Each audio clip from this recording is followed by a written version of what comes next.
always, always do it the night before. So happy second day of our first fruit fast. If you don't know me, my name is Prophet Trisha J. So welcome to my channel. Welcome to this broadcast. I'm super excited for you to be here, and we are going to do what we came here to do. I am a co-leader of True Seekers Assembly, the ministry with my husband, and we are a fasting and praying, Bible believing, end time ministry. Okay, so we fast the first 3 days of every month. We call it our first fruit fast, and we give everything to the Lord. Okay, in this season, there's no getting around it. You're going to need it. You're going to absolutely need it. So if you have not started, I encourage you to absolutely join in on all the fun. Okay, so um, today is day 2. We are going to, I don't even remember what I just wrote in the caption. Hello! But I want to say, I always say, if you're live, type in live. If you're watching a replay, type in a replay. Let me know where you're from. Because the messages that I get, I see that y'all are kind of all over the place. So let me know where you're from. Um, I feel like I wrote Year of the Woman. So if you're taking notes, Year of the Woman, colon, be a mother of faith. Now, I just keep talking about, I don't know, the Lord just has me on this thing. I'm big on motherhood. We were talking about earlier today during Morning Mana that, the woman is the rib. And she's the gatekeeper. She's a protector. And so the Lord has just been dealing with me about different types of women anyway. But he's just letting me know, like, where we are going and what we need to do. This type of mama I need to be. But I think that it is important to share because it's not just for me. Some words are literally just for me. But I know that I've definitely been called to be a mama like this. And so we're going to be in the book of Exodus today to go over what we need to be talking about. So I'm excited because we're going to read about um, the children of Israel. I got sticky notes in my Bible. You already know how I get down. The children of Israel and how they were oppressed. And in this season, God is looking for people to help deliver from oppression. So he's looking for people to help deliver his children from oppression, okay? And so with that, we see that Daniel, he's no longer, and he's been dead, and his family and their influence has been gone for so long that Pharaoh doesn't even remember the partnership that they had and how he literally looked out for his people. And so one day he just decides that it's too many of these people here. It's too many of them. Like we gotta figure out a way to change this. And so he ended up uh, putting them into slavery. And so I'm going to scooch up because this is birthing season.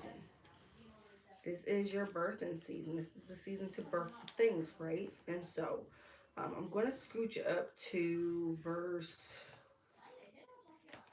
15. So Exodus chapter 1, verse 15. And it says, the king of Egypt said to the Hebrew midwives, the first whose name was Shiphrah, and the second whose name was Puah, when you help the Hebrew women give birth, observe them as they deliver. If a child is a son, kill him. But if it's a daughter, she may live. The midwives, however, feared God and did not do as the king of Egypt had told them. They let the boys live. So the king of Egypt summoned the midwives and asked them, why have you done this and let the boys live? And the midwives said to Pharaoh, the Hebrew women are not like the Egyptian women, for they are vigorous and give birth before the midwife can get to them. So God was good to the midwives, and the people multiplied and became very numerous. Since the midwives feared God, he gave them families. Pharaoh then commanded all his people, "You must throw every son born to the Hebrews into the Nile, but let every daughter live." And I think that that's just whew, that's rich because the Nile River is where all this business is happening. This is where people bathe. This is where merchant ships are traveling. Like it's the sea of life, okay? And we see so much happen here. But ultimately, I read this story years ago, and the Lord told me this is why I was the purpose doula. I am here to help you not abort the mission. So that's my business function. I'm here to help you not abort the mission, which is why I've always kept called myself a doula. It's a spiritual midwife. Okay, and so Shifra, I feel like I gotta sneeze. Oh.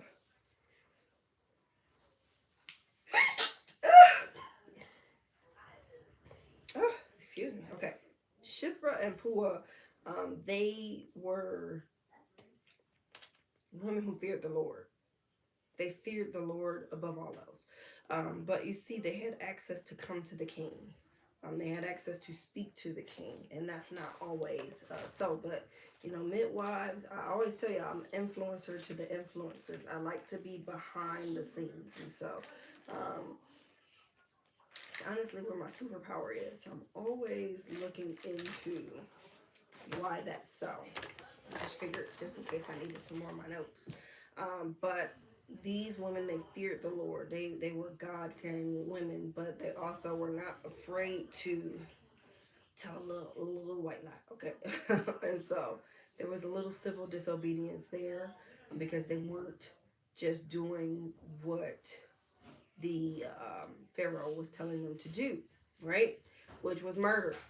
Um, no, because the Ten Commandments say thou shalt not murder, and so we talk about women and their right to choose and that sort of thing all the time, right? I told you I'm pro-choice because you don't do it if you don't believe in it. Don't do it. And so they were exercising their right to choose right there. I don't believe in the murdering of babies. I'm not going to do this. Okay. Now, how am I going to cover my tail and keep my job? You know what? These Hebrew women, they birth so fast, and so I remember having my babies, the labor would always be fast, and except for my fourth baby, I got induced with her. But my friends, my church friends, would be like, "You birth like a Hebrew woman," like because you birth fast, right?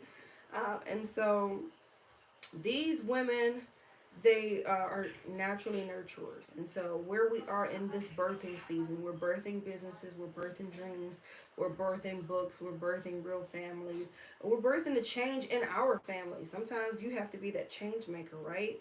And so those labor pains are not always they don't always feel good, but we're nurturers by just DNA design, okay?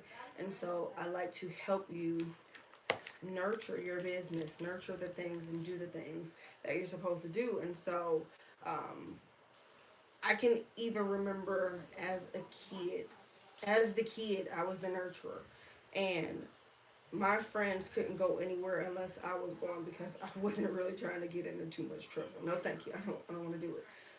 I was in lines that I even had no knowing about. I remember going to one girlfriend's house in high school, and her mom asked me how tennis practice was, and I was like, "Great, it's great." But I get to the room and I'm like, "Girl, tennis? I'm playing tennis? What?" She had been sneaking off doing whatever she was doing, but she basically was only able to get out of the house because she was telling her parents that we were playing tennis. I talked her into playing tennis with me. Fun times. But I would be like, that's not right. Like, why would you act like that? I was the mama of the group. Like, they would do something stupid and I'd be picking them up and fussing. Just give it to me. No, because you know you're wrong. Like, why would you put me in this position? And why would you put yourself in this position? So I've always been like a mama. And hello, I didn't get nurtured as a kid. So it literally is something that was just like in my DNA. So midwives are nurturers, okay? But they put their jobs on the line to, really hold true to their core principles. And we saw that. We saw that during some people experienced that during the pandemic. Sometimes their job was on the line because certain things they didn't want to do. It was against their moral and spiritual beliefs. So we see those things, and we're going to continue to see those things. But I think the thing that I love most about these midwives is that they had the backs of the Hebrew women. Okay, and so it's like, no, you're not gonna quit. Well, we're not killing these babies. So let's figure out what we need to do. Now, Pharaoh is intimidated by these people, and they always try to oppress the people that they're intimidated by, right? Because they don't have the infrastructure, they don't have the finances, they are not in their own home. This is not home for them. This is just the land that they know. This is the land that they were born into. That sounds really familiar, because the Bible is just like written so well and very cleverly. But they had to let the girls live. Here's the thing: when you look at that story, it's just, oh my gosh, God is so good. Um, we know that Moses' mom gave birth to this son, and she was this Levite woman giving birth to her son. And when you really like start to dig into the text, it is so dang on rich. Like the way that the Lord wrote this story, I don't think anybody else could have written it the way that he did, because she had already had a daughter. Okay, her daughter was old enough to know what was going on and help to, you know, get the story, get the baby to safety. Okay, she was like watching, watching to see what was going on and reporting back to her mom. And so we can definitely dive into that. But I just thought it was really really cool how we see these things happening in real time. So I'm going to keep reading because we got a lot to cover. Um, so we're going to go to Exodus chapter 2. Now, a man from the family of Levi married a Levite woman, and this woman became pregnant and gave birth to a son. When she saw that he was beautiful, she hid him for 3 months. But when she could no longer hide him, she got a papyrus basket for him and coated it with asphalt and pitch. She placed the child in it and set it among the reeds by the bank of the Nile. Then his sister stood at a distance, this is Miriam, in order to see what would happen to him. Conveniently, just the way that time is set up, we go to verse 5. And Pharaoh's daughter went down to bathe at the Nile while her servant girls walked along the riverbank. She saw the basket among the reeds and sent her slave girl, took it, opened it, and saw him, the child. And there he was, a little boy, crying. And she felt sorry for him and said, "This is one of the Hebrew boys." Then his sister said to Pharaoh's daughter, this is Miriam talking to Pharaoh's daughter, "Should I go and call a Hebrew woman who is nursing to nurse the boy for you?" And she says, "Go." Pharaoh's daughter told her. So the girl went and called the boy's mother. Then Pharaoh's daughter said to her, "Take this child and nurse him for me, and I will pay you your wages." So the woman took her own son, which is the boy, and nursed him. When the child grew older, she brought him to Pharaoh's daughter, and he became her son. She named him Moses because she said, "I drew him out of the water." So I just wanted to read that for context, okay? Now, what y'all don't know is Moses' mama's name is Jochebed, okay? And we don't find that out until later on. But she's Jochebed. So she is a Levite woman who married a Levite man. We never know what the name of her husband is, okay? We just know the name of her children. And this man, he carried the priesthood in his seed, okay? So Miriam is actually a prophet, y'all. She's a prophetess. So Miriam is prophetic. Moses is raised to be a deliverer. And then they end up having Aaron, who is a priest. They're all leaders. Jochebed is raising spiritual leaders. How many of you know a Jochebed? How many of you are a Jochebed? How many of you didn't know that you were Jochebed? Because I was like, where all these kids come from? How I have all these kids? And what's the reason? What is the reason? Okay. And so I think it was really, really profound to see that Moses' mama, Jochebed, she raised strong leaders and three types of leaders. Okay, so she was raising prophetic kids because Miriam was her first. Miriam was her support. She helped her out. She played the middleman between Pharaoh's daughter and her mom. So tell me God isn't good because she actually went alongside the baby to watch as far away as she could to make sure that he was safe, to make sure, maybe like a crocodile or alligator or something didn't eat the poor little baby while he's just floating down the Nile River. And as chance would have it, right? It's not chance ever, it's fate, right? But look at how God is writing this story. Pharaoh's daughter is taking a bath at the time that she decides it's too late for her. Like, this baby is too old for me to, keep up. They're going to ask whether it's a girl or not, and I'm not going to be able to hide it. So there's this desperation that she has, that, I don't want to kill my baby. I made it this far. She's made it 90 days. This child is 3 months old. So she probably had her midwife, Shiphrah and Puah, helping her out during the labor and delivery. Now she's fallen in love with this child, and she's looking and praying to God, seeking for desperation to help him. And so this part blew my mind because I was just literally talking to Prophet Bree about this not too long ago, and I'm bringing all of this up for a reason. But we're gonna go through all of this, and I'll tell you why I'm bringing all of this up. Okay. Moses' mama, Jochebed, she is she's the second person to build an ark. The first person to build an ark was Noah. Jochebed is the first woman to build an ark. So when you go back to verse 3, Exodus 2 verse 3, but she could no longer hide him, and she got a papyrus basket for him and coated it with asphalt and pitch. Baby, tell me why when I start like looking at other scriptures, because I got all these Bibles, I comb through all of them, right? And I start looking through the definitions. All the translations don't say basket.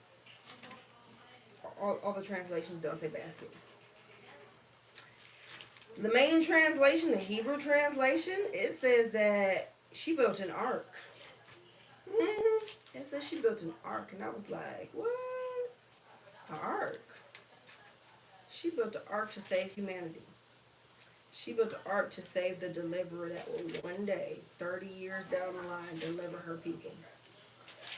And y'all know they gave Moses all types of hell when he came back, okay? And they always do. I don't know why we like to fight the deliverer, but we always want to fight the deliverer. And so I was just thinking, like, the fact that the ark is an illustration of, Christ is just ridiculous because he's like preserving us in the ark. So he preserved Moses in the ark. When he told Noah, who never knew what rain was, to build the ark and then put 2 of each animal in this ark. I feel like it was more than 2, but 2 pairs, something like that. Fact check me, okay? But something like that.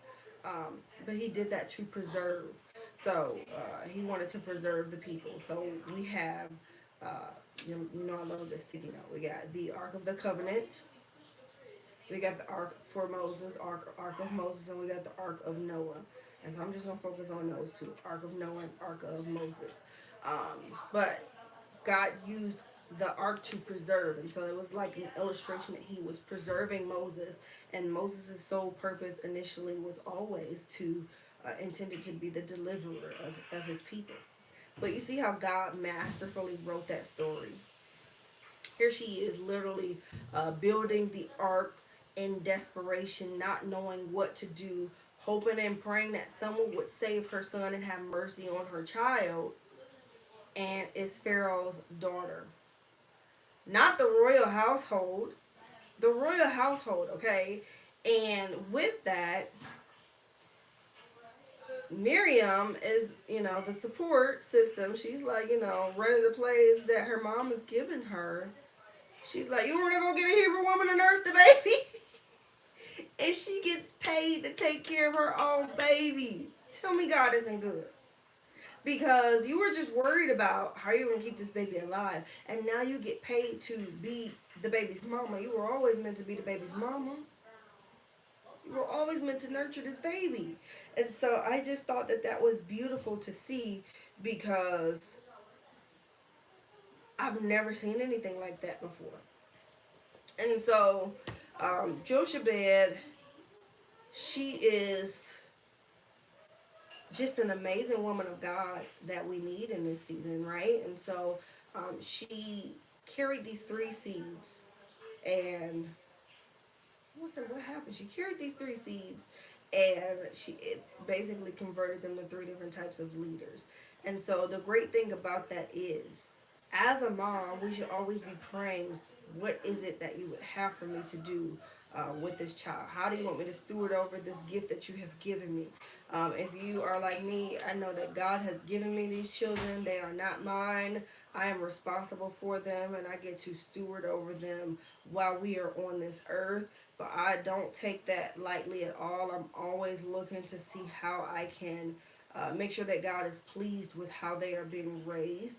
And I always do my very best to make sure that they are being raised in the fear and admonition of the Lord. Now, here's the thing. You can only do so much when you're somebody's mama. These kids still got to learn on their own. Okay?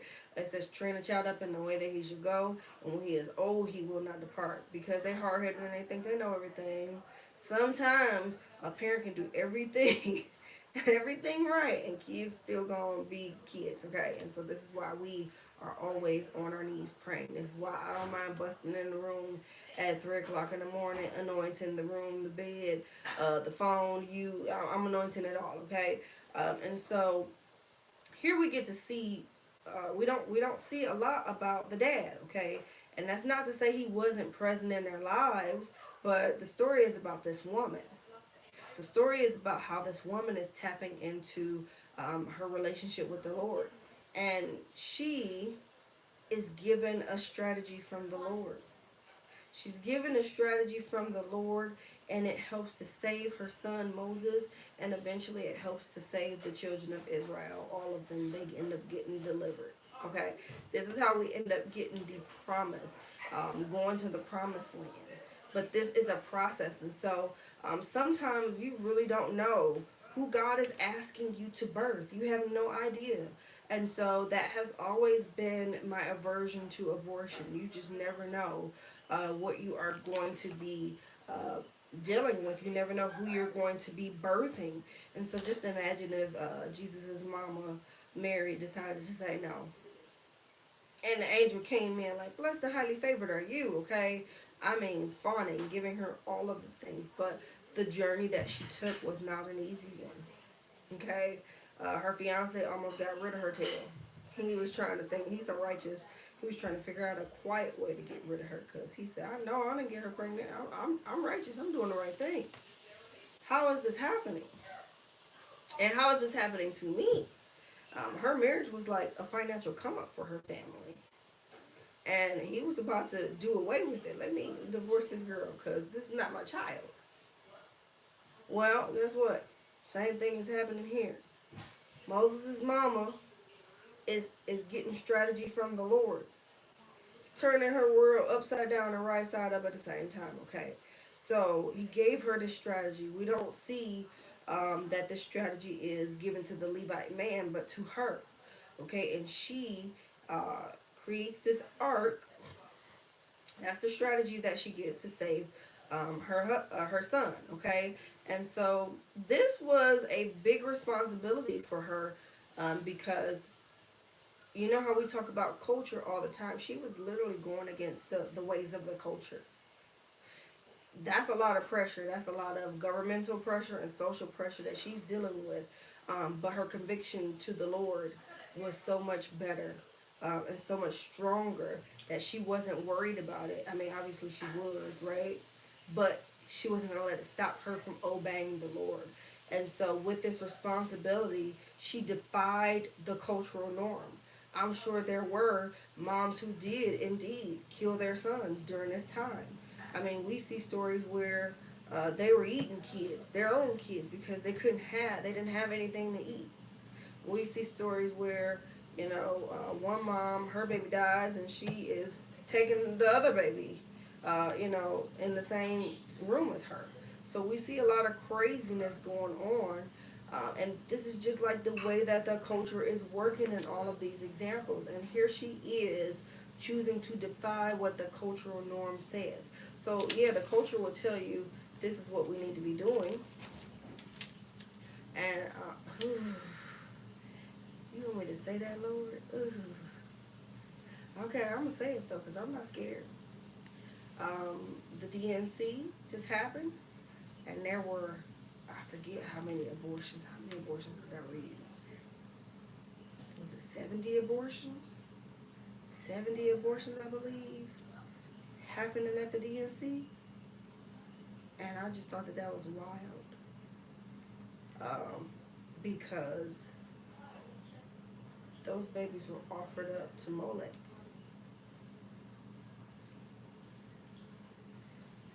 Yeah, they were offered up to Molech in hopes that this woman would become president. And I just thought that that was wild.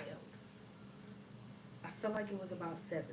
I don't want to put too much time on it. But yeah, there was a Planned Parenthood on wheels. And people were able to get vasectomies and that sort of thing, but that's not what they led with. They went and they got abortions too. And those babies were being offered up as a sacrifice. So don't be surprised when you see what you see in November, okay? But it was just her way of going against the cultural norm. Because yes, this is what everybody else is doing, but I don't serve everybody else's God. I don't serve the God of Molech. I serve the true and living God. I serve the author and the finisher of my faith. I serve Elohim. Is basically what she was saying when she chose not to go that route, okay?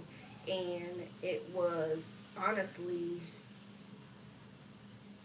culture would dictate that even trying to figure out the strategy would be the responsibility to fall on the husband, on the man. And we see that God is giving her the autonomy to make this decision here. So we don't know if she like discussed it with her husband, if they, they had a game plan and she was like, hey, this is what the Lord told me. This is the play that we're going to roll with, and he just agreed with it. We don't know. Like, the text doesn't share those things with us, but the fact that the strategy was to have an ark built to save ultimately her son, but deliver humanity was, tell me that's not skillfully written, right? And so the three people that you really want to look into, we know Moses is this. He's a prophet as well, so that most of them pretty much prophetic, right? But he's the deliverer, and that's the most important piece that we get from him. That was his purpose, to be the deliverer. Miriam, she is a prophetess, okay?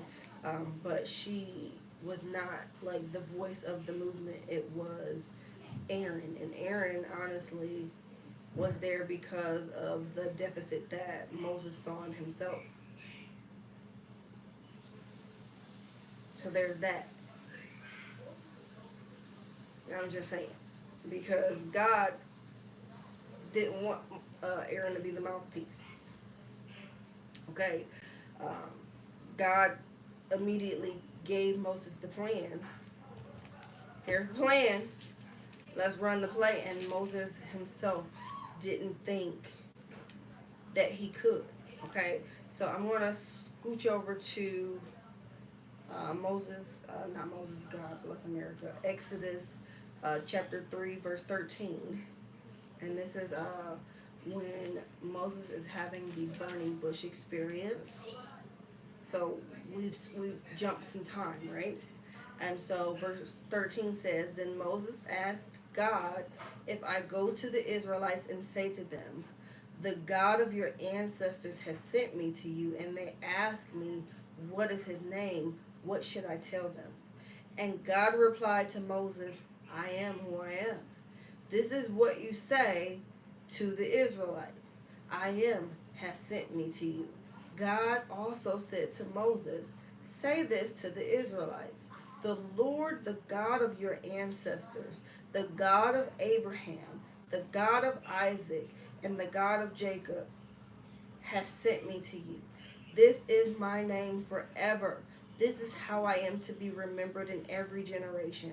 Sidebar, do you notice they never say the God of Ishmael? I, that's a whole nother story for another day. But I am who I am as Yahweh. That is God being who he is. God is always, he's just always. But he leads us into a space, and he leads us into a space where there's nothing missing, nothing lacking, and nothing broken. And every time we think that something is missing, he gets to be the I am to fill in the blank for us. And so, um, God bless Moses' mama, because she built a system of leaders like nobody's business. Even, and it was birthed out of her desperation. And I think many times we are afraid and we frown upon hard times. Sometimes we even get so caught up in the pain that we feel, but it's really there to catapult us into doing the move of God. It's there to catapult us into doing the thing that we need to do. My first book I birthed out of pain, anguish. This one, it was not pain and anguish that I birthed, but it was just like, it was hard work. It was blood, sweat, and tears. You know what I mean? Like, it was overcoming, what do you call it? Imposter syndrome and that sort of thing. And it was just a lot of, no, you are worthy. No, you do know what you're talking about. You help other people make hundreds of thousands and millions of dollars. Girl, write the book, because why do you have to keep having the conversation about this thing when you can just write the book and then boom, that's quick and easy for everybody to access. You don't have to tell the story anymore unless you're on a stage. You don't have to have that time. Now they can just book a consult. And if they don't have time, they can read the book. Okay? Like, do the thing. And so God is always I aming us. We just miss it. Okay? And so the pain that you're going through, the uncomfortableness that you're feeling, it's birthing season, y'all. These are contractions. This is labor, okay? Your cervix is opening up so you can push the thing through. It's time for the thing that's been in the spirit realm to make its way into the natural realm. That book needs to be birthed. That business needs to be birthed. That music needs to be published. Okay, it's time to do the thing. And so, um, Joseph, wow, Jochebed, Moses' mama is what I like to call her, because people don't know my name. They know my kid's name. Oh, you're Aubrey's mom. Oh, you're Ashley's mom. And so it fits, because in real life that's we always identify the mama by the kids. Jesus is Mary's mama, right? All right. He's like the only one that gets to break through.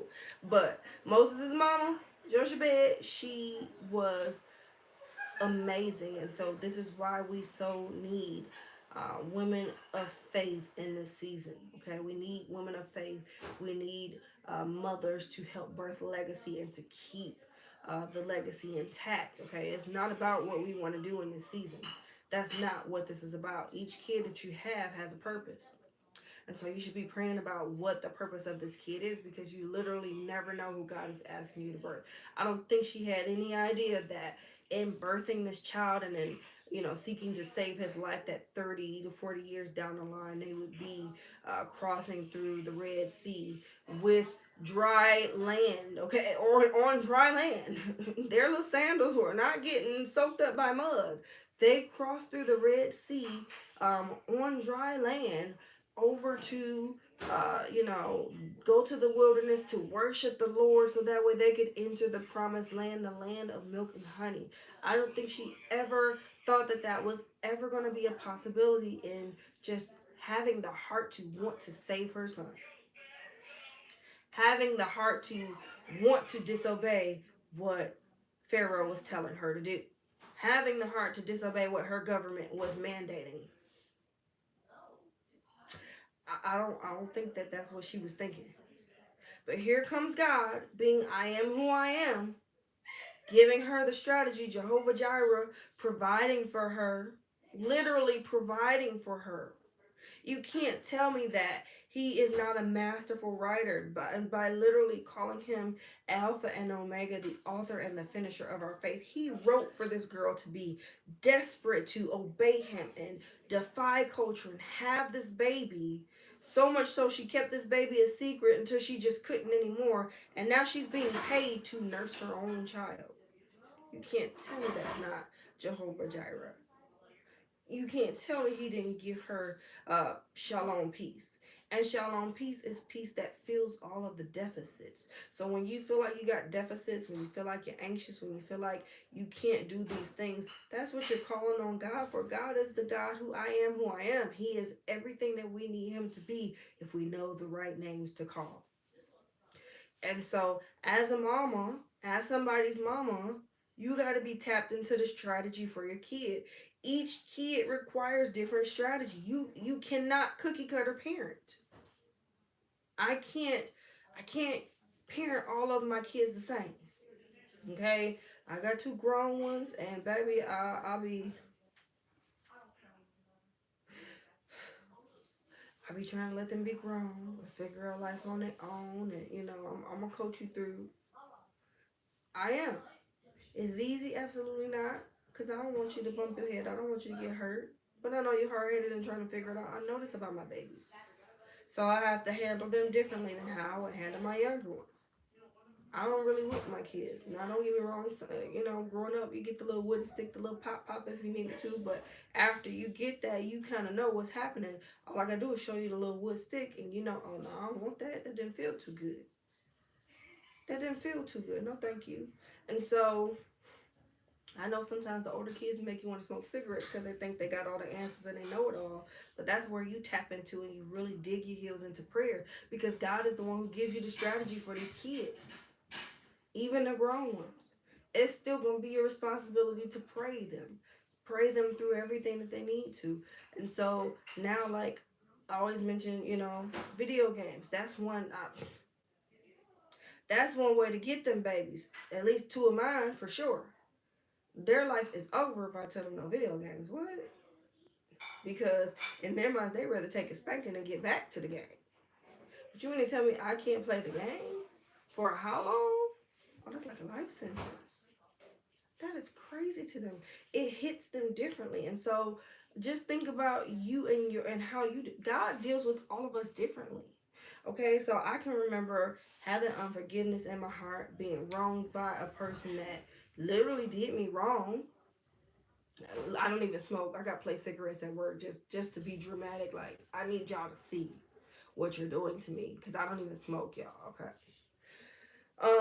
But I can remember when he finally did start getting at this girl that she hated my guts and I didn't like her for how she was treating me.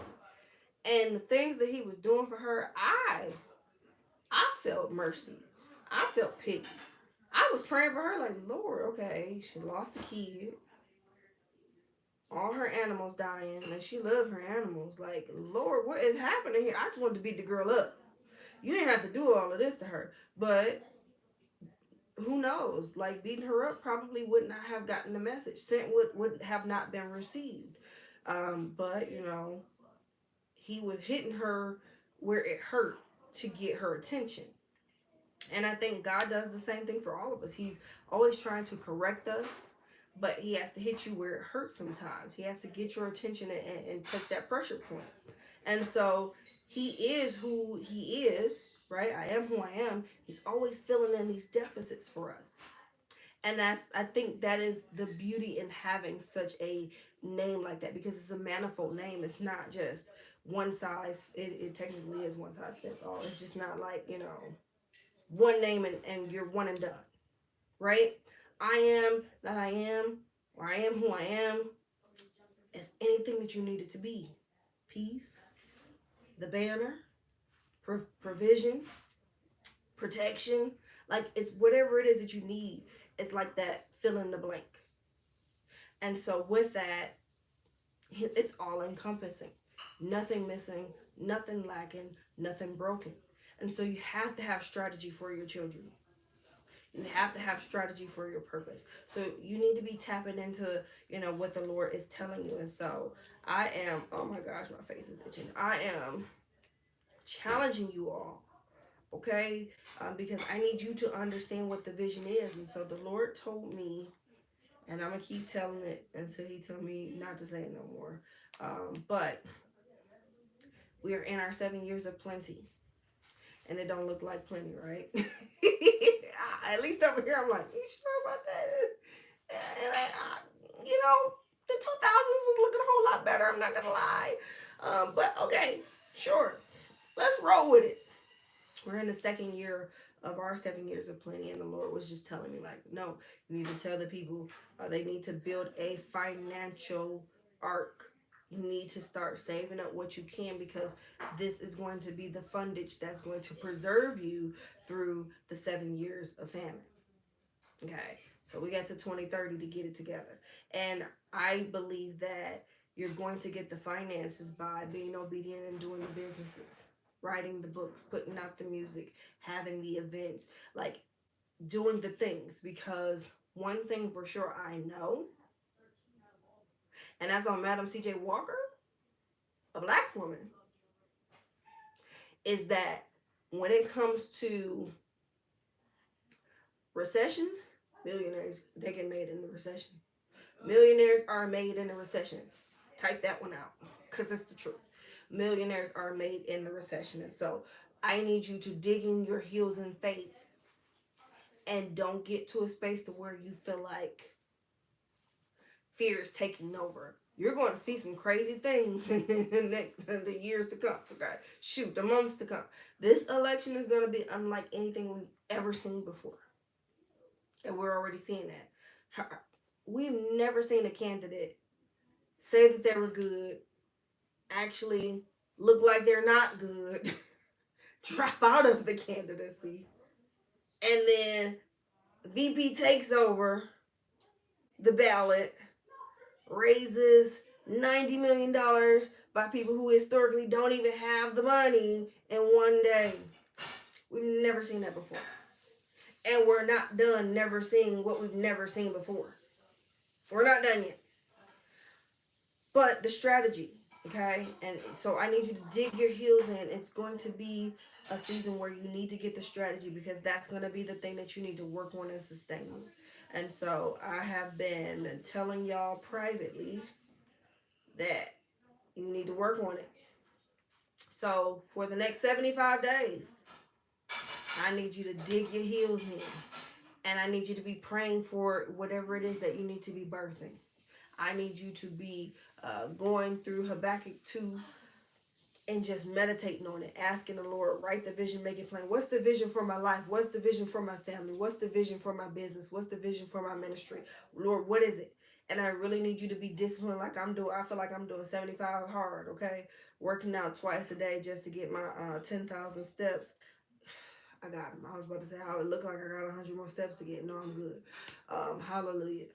Um, and so I'm not even in my bedroom. And my bedroom looks like a war room, because I got giant post-its about each month and what services I'm offering and providing, and like the focal points and all the things. It's crazy, okay? But you really need to dig in. You really need to dig in. You need to tap in and get ready to go, because 75 days from now, you see a big change. And it's the thing that you're scared to birth, and this is why you're feeling the pain. The pain is really supposed to get you to a space where you push the thing out. It gets you to a space where you birth this thing. It gets you to a space where you say, you know what, I'm tired of playing. I'm done playing games. I'm about to do this thing for real. But that's not what we're letting the pain do. We're letting the pain numb us and get us stuck. We need to get unstuck. We need to figure out what those triggers are. Get in therapy if you need to. I believe in Jesus and therapy. I think that they can both coexist. Yes, I do. And then you need to do the work. So not only do you need to do the inner work, you need to do the spiritual, mental, physical work, but then you need to work on your business. Okay? And so uh Moses' mama got the strategy. She tapped into the secret place and did things out of her pain and her desperation to not want to lose her child. And she had already had one kid. She had Miriam already, so she experienced the joy of having a daughter. She finally got, another baby, Moses, and had to go through all of these things. Okay? And then she birthed Aaron down the line. They were all from a Levitical priesthood bloodline. That was the seed that they come from. That's the seed my children come from. So I'm always praying, Lord, what do you need me to do with these babies? My oldest two, so prophetic, is absolutely ridiculous. Absolutely ridiculous. Stubborn little leaders. Don't know it yet. Don't want to be it. Always trying to hide in the background. Silent, fierce leaders. Jesse, I'm talking about you too. You one of the oldest two. Fierce leaders. Crazy. Crazy prophetic the way that the Lord speaks to them both. Crazy prophetic. God is giving strategy. He's giving strategy. You need to tap in and hear what the Lord is saying. Heed to the warnings that He's giving. I'm praying for dreams like never before with y'all, and He's sending me dreams. I wasn't praying for me to get a dream. I'm trying to make sure y'all good. And God is giving me dreams, but now I gotta share them. You know what I mean? So it's that sort of thing, and I believe that when we understand the system that we are a part of in the spirit realm, we are more apt to dig our heels in, and really be prayerful and mindful of what it is that we're asking the Lord, because He is who we need Him to be. I am that I am. And so, what do you need Him to be? Because Moses' mama was a force to be reckoned with. And in this season, we need you to be that. We need you to be the midwife. We need you to be the Shifra or the Pua. We need you to be the Joshabed. We need you to be the Miriam, Moses, or Aaron. Like, this is where we are. And it's no turning back. One president is going to help us get there a little bit faster to the end than the other. And I'm not pleased with either option. I'm not going to lie to you. I'm not a fan of either one of them. One is a witch, and one is going to be racist. And that's not godly either, if you ask me. So, are we getting to the end faster? Or are we seeking the Lord to ask what we need to do? Because the end is coming. Okay? I knew from the jump we were in end time ministry. I said, truth seekers? Oh yeah, you definitely don't want us to be a mega church. People get mad at me for telling the truth. And you want me to tell the truth on your behalf? Like hard truths like this? I ain't planning on talking about this election today. I have been doing very good about staying away from these things, okay? On purpose. On purpose. It's just too much. Okay? But we need to be praying. We need to be praying. We need to be fasting. We need to be turning over our plates and seeking the Lord, asking Him for His mercy, whatever else we need, direction, instruction, protection. I don't know how long we're going to be able to do this. It's going to be a time where we probably won't be able to meet like this. So, we got work to do. I am praying that while you are fasting and turning over your plates from 6 a.m. to 6 p.m., you are feasting on the Word. You are seeking the Lord. Even if you don't have time to just read, because I know, gratefully, I was going to say some of you have to work. Gratefully, tomorrow is, we got, Saturday, Sunday, Monday, and Monday is Labor Day, so we don't have to work during this one. Hopefully, fingers crossed. But sometimes when we fast, it's work day. So you don't have time to, like, just be in the Bible all day. But faith comes by hearing the word of God, so you can listen to it to strengthen your inner man. If you can, read it and really like go in, like dig in just a small little morsel, like a couple of verses, and just ask the Lord to talk to you about it. You don't have to read full chapters all the time. I mean, I would prefer you do, but you know what I'm saying? Like, just to get it in, get your word in. While you're fasting, it's totally fine to just meditate on a small portion for the day until you can get home and then do your, devotion. So, um, let me show y'all. It's chapter 2 and 3 of my Proverbs. Because a proverb a day keeps the devil at bay. Ask the Lord what the strategy is for you, though. You're going to need it. You're going to need it. What's the strategy, Lord? Put me up on game. Like, what do I need to do? And so I just pray that, yes, while this is the year of the woman, we are raising up women of God. We are raising up women who fear the Lord. We are raising up women who are seeking to obey him at all costs. We are looking to raise up women who are about legacy. How do we sustain a legacy? And having a legacy of faith, doing things that just don't make sense, but it's for the greater good of the kingdom of God. We are kingdom representatives. I'm not of this world. I'm not a Democrat. I'm not a Republican. I'm an independent. So when they come to my door and be like, all right, no, that's not me. I'm not. I'm whatever the Lord needs me to be. So I vote on both sides. I'm a legacy of faith girl. I'm a kingdom citizen. It's not my home. Okay, so I don't get caught up in all of this stuff. I need you to really don't get caught up in year of the woman, because we want good leaders. We want godly leaders. This is where we are praying. This is why, the believers are praying and humbling themselves, because he heals the land for us. He heals the land for us. If we would humble ourselves. He said, my people, not Satan's people. Like, you just kind of know who is who based on actions. I saw a video, I was cracking up. It was kind of sad, but it was true, though. They were talking about a Chicago rapper, King Von. And they were saying, like, you think he went to heaven? And they were like, no, he absolutely went to hell. He was a demon on earth. He was providing hell on earth. You have to look at the seed that people sow and just know the type of person that they are. Some people, when they go, they didn't go to heaven. So I do kind of look sideways when I see people say, happy heavenly birthday. Did they go to heaven? Cause you was robbing people on earth and acting a whole fool. Like, did I miss something? Did we get like a little salvation prayer in right before you went? Cause that's possible. But was that the case? We need to know. So I'm gonna leave y'all alone. I'm gonna leave y'all alone because I pray it blessed you. But these are the type of women that we need. We need the right women in place. We don't just need a woman for the sake of saying it's a woman. That's not what God is trying to do. He is in the space of breaking tradition for the sake of tradition. So is it possible that a woman will get in office? Absolutely. We've never seen that happen before. We want the right one, though.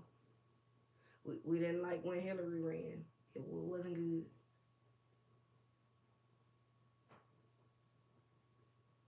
So, just saying. Women, this is your time. I'm talking about leadership in your job, leadership in church. But we need the right women. We need some Joshabeds. We need some Shifras and some Puas. We need some Miriams who's going to use their voice for the Lord, even when it goes against what the culture says, even when it goes against what our Pharaoh says. This is why we are unapologetically who we are. God made us. He was not sorry he made us this way. So don't you be sorry. Because you have morals and principles to stick to and stick by. We are not supposed to be like them. Literally, we're not supposed to be like the rest of the world. We're not supposed to look like the rest of the world. We're supposed to be different. I feel like I'm fussing. I don't know. I've been different my whole life, so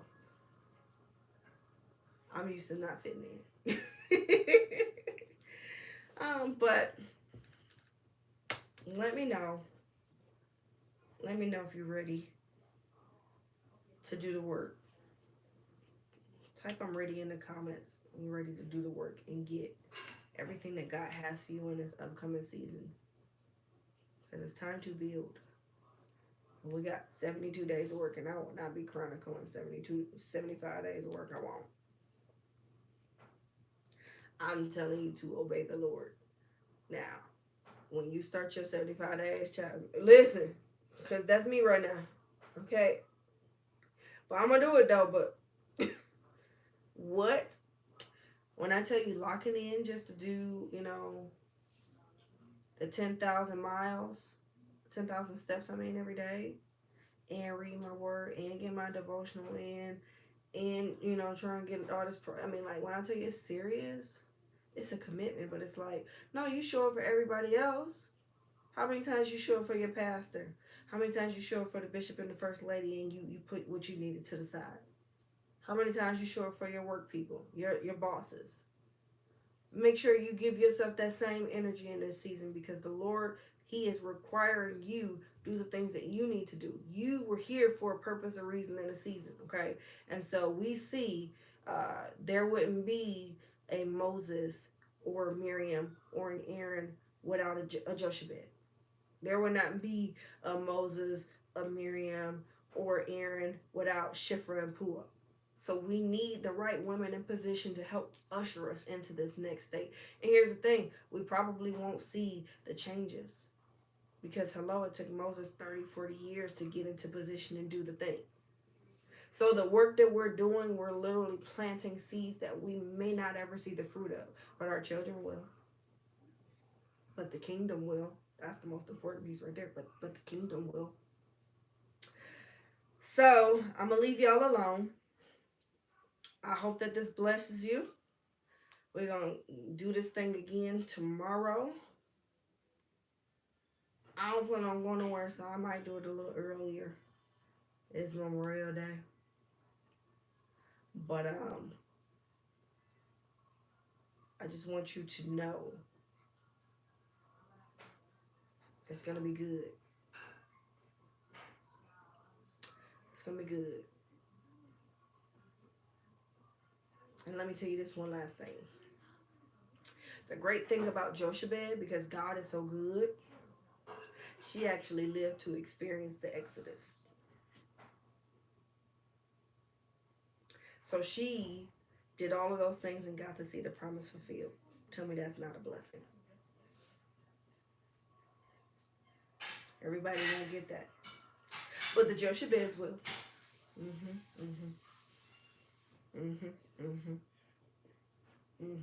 And basically, she was a midwife. So it's the season of the midwife, baby. It's the season of the midwife. And I really think I'm going to go live with the Birth Your Purpose coaching class real soon for that reason. Because we got things to birth. We got things to do. I don't know about you, but when I get to heaven, I need to be empty. I need to be empty. I need to be empty. Everything that He told me I needed to do here on this earth, I want done. Then I can go to glory. I do not want to, we always call it like the little jumbotron, where you look at like your life and you go through all the things, and He's like, okay, well and done. What'd He say? Ugh, well done, thy good and faithful servant. It's late, I'm tired. Or you worker of iniquity. I don't want to hear anything, but I want to hear well done. Even if I miss the mark sometime, did I get back on track, Lord? Did I do everything You asked me to do here? Was every book that You asked me to write published? Did I do right by these kids that You gave me? Did I make sure they were raised in the fear and admonition of the Lord? That they have the principles that they need? Were they set on the right path to do the thing that You called him here to do? Did I do right by my husband? Were we purposeful in our marriage? That I do right by the ministry. That I give these ladies and these gentlemen the things that they needed to go off and not only fear you, but continue to push forward and take kingdom territory. Take more territory for the kingdom. Baby, I already know that. My watch talking to me, so clearly it's time to go. That's what I want. I want to make sure that I hear, well done, thy good and faithful servant. I want to hear, I did everything that he asked me to do here. I fulfilled my purpose here. I need that in my life. And I pray that you need that too. So let's get ready. Get ready, get ready, get ready. It's about to be a good season. We got one more day after this. So tomorrow, I love doing this because when I tell you I do that last day, on the last day, I'm like, I feel like I need to be recording, but we've already recorded. So this will be for you to replay again in the morning and just get you through your day. I hope that is some little gems in here that'll bless you, some nuggets that'll help you propel you in your destiny and get to where you need to be in this season. I'm about to go take a shower and go to bed. Your girl is tired. I love you. Y'all stay blessed. And we'll do this thing again tomorrow for day 3. Goodbye.